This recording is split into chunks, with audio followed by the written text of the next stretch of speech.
Today I'm working on a new painting which I just started, and I love this stage of the painting because it's a stage where you feel like a kid, about a 2-year-old.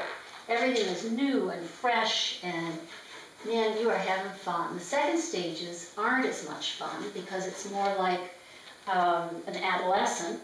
And because I was a therapist for so many years, I think in terms of what I saw in the consulting room and what I read about and now what I experience is that frantic stage of being a kid, a teenager, where nothing is right. So you have to struggle through that stage, and that's a really tough one.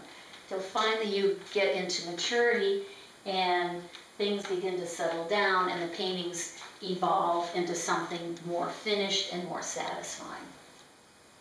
It's the last stage that's so satisfying because I'm beginning to get the image that I want, that I feel is going to allow people, invite people to kind of pause for a few minutes in their lives and take a minute to kind of dwell inside, the way I saw them dwelling inside when I was a therapist, and the kind of exciting creativity that came out when they could find an inner space.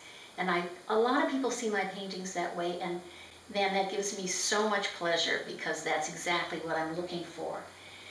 The recent paintings are growing out of a series related to Martin Johnson Heade's work.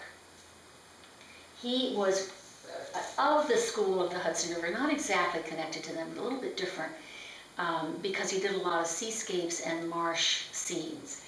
But the essence of that work and the era in which those men worked just fascinates me and influences a lot of what I do. So I've got several things that go on in my studio and in my head throughout the day. When I'm working on a painting, I'm pulling a lot from my insides in order to get the imagery that I want.